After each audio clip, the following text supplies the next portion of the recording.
Masih di Special Report, pemirsa, Kapolri mengeluarkan aturan soal penghinaan presiden dan pejabat saat pandemi COVID-19. Aturan ini termuat dalam telegram Kapolri terkait dengan perkara kejahatan cyber yang berbunyi memungkinkan masalah yang akan timbul, yakni penghinaan kepada penguasa, presiden, dan pejabat pemerintah. Dengan kejahatan cyber, ada kasus hoax. Ada kasus hoax sudah kita tangani. Sampai dengan tanggal 5 April ini sebanyak 76 kasus. Itu ada di Barreskrim 6 kasus, di Kaltim 6 kasus, Polda Metro Jaya 11 kasus, di Kalimantan Barat 4 kasus, Sulawesi Selatan 4 kasus, Jawa Barat 6, Jawa Tengah 3, dan Jawa Timur ada 11. Dan Lampung ada 5, dan Sulawesi Tenggara ada 1, Sumatera Selatan dan Sumatera Utara 3 kasus masing-masing, Kepulauan Riau 1, Bengkulu 2, dan Maluku 2, NTB 4 kasus, Sulawesi Tengah, Aceh, Kalimantan Utara, Sulawesi Utara, Papua Barat, dan Sulawesi Barat masing-masing 1 kasus. Jadi ada 76 kasus. Jadi dari kasus ini tentunya kan ada tersangkanya, ya, ada tersangkanya. Dan penyidik mempunyai wewenang tersendiri mengenai berkaitan dengan tersangka ini apakah ditahan atau tidak, ya, di sana. Kasus tetap berjalan seperti yang Polda Metro Jaya, karena ancaman 4 bulan kasus tetap berjalan dan tidak dilakukan penahanan. Dan untuk kasus hoax sendiri penyidik mempunyai kewenangan. Apakah nanti akan ditahan kota, ada penahanan rumah, semuanya mempunyai penyidik yang mempunyai kewenangan tersebut. Apakah tidak dilakukan penahanan, tetapi kasus tetap bergulir, gitu ya. Jadi tentunya semuanya masih bisa kita lakukan, ya, sesuai dengan aturan-aturan yang ada berkaitan dengan apa yang kepolisian lakukan. Kemudian juga dari kepolisian juga sudah membuat namanya FGD, itu. Lalu pemirsa, seperti apa penerapan maklumat Kapolri bagi penghina presiden dan pejabat di saat pandemi COVID-19 ini? Kita tanyakan langsung kepada Kombes Pol Golkar Pagarso, Wakil Direktur Tindak Pidana Cyber Barreskrim Polri. Selamat malam. Selamat malam, Mbak. Baik, Pak, bisa dijelaskan soal maklumat Kapolri terkait penghinaan presiden dan pejabat di tengah pandemi Corona ini, Pak? Jadi dapat saya jelaskan, berkaitan dengan maklumat Kapolri, mungkin juga sudah dijelaskan oleh Divisi Humas Polri bahwa maklumat Kapolri tidak ada yang menyangkut secara khusus terkait dengan penghinaan presiden. Maklumat Kapolri pada dasarnya adalah berkaitan dengan bagaimana Polri berperan aktif untuk mendukung kebijakan pemerintah dalam rangka untuk mencegah perkembangan COVID-19 ini. Kemudian dari maklumat Kapolri tersebut terkait dengan adanya bagaimana Polri berperan untuk melakukan pembatasan, bagaimana Polri melakukan physical maupun social distancing, kemudian berperan dalam mencegah supaya tidak terjadi adanya kerumunan. Itu kemudian ada arahan dari Pak Kabar Eskrim terkait dengan beberapa hal yang harus ditindaklanjuti. Salah satunya adalah yang berkembang saat ini adalah berkaitan dengan masalah hoax. Masalah hoax yang terkait dengan COVID-19. Sebenarnya itu, Mbak. Baik. Apakah ada kriteria khusus, Pak? Ini bisa diadukannya dalam bentuk apa saja begitu? Jadi ada beberapa kategori pelanggaran yang kita terapkan dalam penanganan hoax ini. Memang ada satu peran dari Direktorat Tindak Pidana Cyber untuk di era post-truth ini. Ketika derasnya informasi sehingga masyarakat tidak tahu lagi mana informasi yang sebenarnya, mana informasi yang tidak benar. Nah, ini dengan derasnya informasi tersebut, salah satu kewajiban dari kami di Direktorat Tindak Cyber ini adalah melakukan klarifikasi terhadap informasi yang ada. Klarifikasi yang dilakukan salah satunya adalah dengan kita melakukan penegakan hukum. Penegakan hukum terhadap beberapa tindak pidana. Penyebaran berita bohong, kemudian pencemaran nama baik, ada di dalamnya adalah berita bohong yang membuat onar. Nah, itu yang ada beberapa tindak pidana yang kami terapkan. Demikian. Baik. Pak, kalau kita tahu bersama begitu, sebenarnya penindakan ini sudah ada sebelum COVID ini menyebar begitu. Lalu apa perbedaannya Pak dengan yang sekarang? Sebenarnya begini, pada saat COVID ini belum menyebar, kita juga sudah melakukan beberapa penindakan. Penindakan sudah kita lakukan terkait dengan berita bohong yang beredar di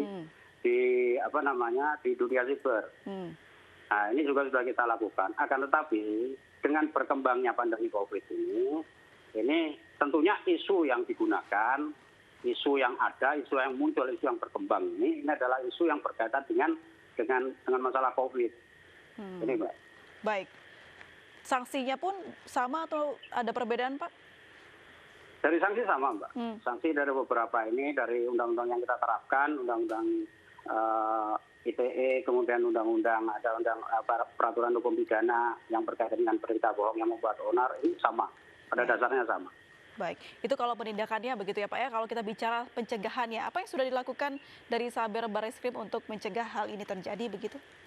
Nah, mungkin berbicara dengan pencegahan, berkaitan dengan pencegahan, ada beberapa penelitian memang yang pernah dilakukan bahwa sebenarnya pencegahan ini adalah lebih menyelesaikan 80% dari beberapa ini 80% bisa diselesaikan dengan cara-cara pencegahan. Sedangkan 20% bisa diselesaikan dengan cara-cara penindakan. Sehingga konsep penegakan hukum yang kita bangun, termasuk konsep penegakan hukum di Direktorat Tindak Pidana Siber dan jajarannya di seluruh wilayah, ini juga penindakan yang memiliki makna pencegahan. Artinya, yang kita lakukan penindakan ini juga memberikan pembelajaran kepada masyarakat bahwa yang terjadi di dunia siber ini adalah hal-hal yang bertentangan dengan aturan-aturan yang berlaku. Ini juga harus menjadi pembelajaran sehingga ini tidak akan menjadi salah satu langkah pencegahan untuk tidak terjadinya tindak pidana siber yang terkait dengan hoax, dengan pencemaran nama baik, dengan penistaan yang terjadi di masa yang akan datang. Kemudian yang berikutnya, secara teknis kami bekerja sama juga mendukung langkah-langkah yang dilakukan pemerintah maupun langkah-langkah secara internal yang dilakukan oleh Divisi Humas Polri, kemudian dari Baharkam Polri, Direktorat Bimas Baharkam Polri, untuk memberikan sosialisasi kepada masyarakat. Yeah. Sebagaimana yang saya sampaikan tadi, bahwa di era post-truth ini banyak informasi yang berkembang yang harus diklarifikasi. Sehingga masyarakat tahu mana informasi yang benar. Pak, kalau kritik terhadap penanganan corona ini apakah juga akan dipidana, Pak? Jadi begini, ada kritik yang sifatnya positif, kritik yang sifatnya membangun, yang tidak menyangkut, tidak beririsan dengan delik, tidak beririsan dengan tindak pidana yang terjadi, itu tidak akan kita lakukan penindakan. Mungkin kita hanya akan memberikan teguran-teguran maupun memberikan himbauan-himbauan. Baik. Terima kasih Kombes Pol Golkar sudah bergabung bersama kami di Special Report. Selamat malam. Pemirsa, masih terkait dengan aturan soal penghinaan presiden dan pejabat saat pandemi COVID-19, kita juga sudah tersambung dengan Haris Azhar dan Rasman Nasution, Jubir Koalisi Indonesia Pro Jokowi. Selamat malam, Bapak-bapak. Selamat malam. Baik. Iya. Baik, saya mau ke Mas Azhar terlebih dahulu, Mas. Apa pendapat Anda mengenai hal ini? Hal ini itu apa? Ya, terkait pidana di tengah pandemi corona ini, Mas. Saya pikir itu pemborosan ya. Kalau misalnya negara lewat kepolisian melakukan upaya-upaya pemidanaan terhadap hoax, berita hoax segala macam. Saya pikir ada satu fakta yang harus kita ingat bahwa negara tidak solid, bahkan presiden sendiri ngaku menutup-nutupi informasi.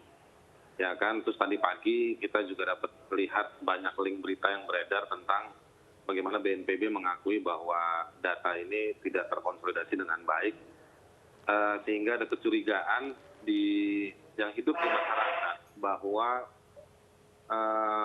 sebetulnya yang terpapar itu jauh lebih banyak dibandingkan data yang bisa diumumkan tiap sore oleh juru bicara tim penanganan COVID tersebut. Nah, jadi ada dampak yang juga ada dampak soal informasi atau ada inisiatif soal bagaimana menyebarkan informasi yang hidup di tengah masyarakat jutaan atau puluhan atau ratusan juta orang ini dari informasi, karena mereka nggak bisa dapat informasi yang mereka punya keyakinan untuk percaya, dan akhirnya mereka berbagi informasi yang di dalam ruang itu ada mungkin yang membuat disinformasi, ada juga yang tidak tepat informasinya, tetapi ada juga yang tepat sebagai harus dilihat sebagai sebuah awareness, sebagai sebuah kehati-hatian dan lain-lain. Nah, ini dampaknya. Jadi isu yang tidak solid di pemerintah, yang tidak solid disampaikan ke masyarakat, tetapi dijebak masyarakat di tengah-tengah, dijebak oleh pemidanaan. Jadi ketika mereka mau berbagi, mereka terancam untuk dipidanakan. Jadi Kan ini polisi lebih sendiri yang sudah mengumumkan ya, saya juga nanganin satu kasus. Jadi dalam kata arti ini membatasi ruang gerak masyarakat begitu ya, Mas Haris? Iya, dan menurut saya hal ini juga nggak perlu dikhawatirkan. Oke. Bisa dalam artian begini, memangnya sudah ada atau tolong ditunjukkan. Oke, baik. Yang dibilang info hoax itu menyebabkan kerusakan situasi yang mana? Oke, baik. Kita ke Pak Rasman Nasution. Pak, ada anggapan kalau ini membatasi ruang gerak masyarakat di tengah pandemi COVID-19. Respon Anda seperti apa? Iya, pertama saya ingin menyampaikan bahwa Saudara Haris Azhar ini seolah-olah pemerintah tidak pernah baik ya. Seolah-olah pemerintah tidak pernah baik dan semuanya salah. Padahal kita ketahui kalau bercermin dari negara tetangga saja, Vietnam misalnya, itu mereka sangat mendengarkan perintah dari pemerintahnya. Sehingga mereka membuat sesuatu di dalam diri mereka di keluarga, mereka mendengar apa perintah dari pemerintah, tidak turun ke jalan, kemudian mereka akhirnya bisa menghadapi coronavirus atau COVID-19 ini dengan baik. Begitu juga misalnya dengan Malaysia gitu. Nah, jadi menurut saya bahwa di negara Indonesia itu sudah menjadi kebiasaan memang dan sangat sukar untuk diajak bahwa mereka harus menuruti aturan, mereka jangan keluar tapi masih bergerombol, masih terus berjalan-jalan, seolah-olah tidak ada masalah. Kita bahkan sekarang menurut saya, kepolisian itu justru adalah suatu tindakan yang sangat apik, cantik, menarik, dan sangat persuasif. Itu di situ sangat persuasif. Meskipun mereka sekarang sudah ada yang menjadi tersangka. Kalau ini tidak dilakukan, maka kita tidak akan pernah selesai menghadapi coronavirus ini. Oleh karena itu, pemerintah menurut saya sudah bertindak dengan benar dan penegakan hukum equality before the law. Dan misalnya sekarang, saya lihat Bung Haris Azhar tidak memakai masker, padahal sudah ada arahan dari gubernur, misalnya pakai masker untuk menjaga semuanya. Kita tidak tahu bahwa ada orang yang sudah terjangkit virus atau COVID-19 ini tanpa tanda-tanda yang ada. Dia dengan demikian dapat menularkan kepada orang lain. Jadi pemerintah, saya pikir sudah bekerja maksimal untuk kebaikan ini. Yang kedua, tentang solid atau tidak solid. Saya kira semua solid. Dan kalau Saudara Haris Azhar mengatakan bahwa ada perbedaan angka yang diumumkan oleh juru bicara pemerintah tentang COVID, itu keliru besar. Siapa lagi yang harus kita percayai? Apa Anda yang harus kita percayai? Baik, silakan Mas Haris, seperti apa tanggapannya? Semua angka-angka itu begitu loh. Angka-angka itu sudah kita kasih kesempatan Mas Haris. Ya, apa? Bagaimana tanggapan Anda dianggap selalu berstigma negatif kepada pemerintah? Ya nggak apa-apa, biarin aja. Baik. Jadi yang dilakukan pemerintah selama ini menurut Anda kurang tepat begitu? Nggak ada urusan sama beliau, urusan saya sama soal kebijakan dan situasi. Saya kira bukan masalah nggak ada urusan, kita berdebat sekarang. Bahwa Anda menyampaikan seolah-olah di pemerintahan ini tidak ada yang benar. Kan saya amati Anda beberapa kali gitu. Masa tidak percaya kepada Pak Ahmad Yuryanto, juru bicara resmi pemerintah, tunjukkan fakta, mana yang tidak sesuai dengan angka, yang Anda katakan tidak sesuai dengan fakta itu. Tunjukkan kepada kita, gitu loh. Jangan hanya bicara doang. Baik, Mas Haris ingin seperti apa sih pemerintah sebenarnya? Menurut saya, dalam soal apa nih? Ya, dalam penanganan pandemi corona ini. Dan juga adanya pidana di tengah pandemi corona ini. Dan yang kedua, perbedaan jumlah tadi, kan dia kritik. Perbedaan jumlah, berapa? Silakan Mas Haris. Soal perbedaan jumlah begini, ada banyak situasi ya orang dikubur tanpa mengetahui status secara saintifik kedokteran apakah orang itu positif atau tidak. Itu banyak situasi seperti itu, ya kan? Di mana? Itu di mana? Tolong tunjukkan di mana dan berapa jumlahnya. Nih ada satu yang di Cianjur yang sudah kontak sama saya. Yang kedua yang di Cimahi ada. Banyak gitu. Itu saya kasih contoh-contohnya aja. Yang Ya, itu dari semua akumulasi loh. Anda harus bertanggungjawabkan. Kalau Anda menebar berita bohong, Anda dapat dipidana loh. Iya nggak apa-apa, laporin aja ke polisi. Pidana. Tapi tadi juga ada informasi kalau kritikan terkait penanganan COVID ini tidak dipidana. Dari akumulasi. Bang Rasman. Ya begini aja, kalau memang mau nganggap saya kasih berita hoax, Anda laporin ke polisi, nanti biar di pengadilan saya buktikan. Ya, meskipun tadi ada informasi ya. Meskipun tadi ada informasi dari Kombes Pol Golkar kalau yang mengkritisi mengenai penanganan ini tidak dipidana dan juga untuk mengkritisi pejabat. Ini bukan masalah mengkritisi, mengatakan ada perbedaan jumlah. Ini serius, Mbak. Ini serius. Kenapa? Karena dia mengatakan jumlah yang disampaikan oleh pemerintah pusat dengan apa yang dia ketahui katanya berbeda. Ini bukan lagi masalah kritik. Ini sudah fitnah dan ngada-ngada gitu loh. Baik, Mas Haris mengetahui dari mana kalau ada perbedaan, Mas? Apakah sudah terjun langsung ke lapangan begitu? Kita kan punya bikin posko, kita juga bantu orang yang lapor ke kita untuk ngubungin ngejar data-datanya, itu kita lakukan. Terus sekarang teman-teman juga bikin inisiatif lapor COVID-19, itu webnya baru diluncurkan hari ini. Itu web itu kami buat untuk memfasilitasi orang yang mau kasih kasih informasi tentang kebutuhan, tentang kondisi, tentang hal-hal yang tidak terakomodir dari apa yang dilakukan oleh pemerintah, misalnya kayak gitu. Baik. Berarti memang harus disinkronisasi begitu ya, yang ada di lapangan dan juga di pemerintah. Terima kasih Mas Haris dan juga Mas Rasman sudah bergabung bersama kami di Special Report.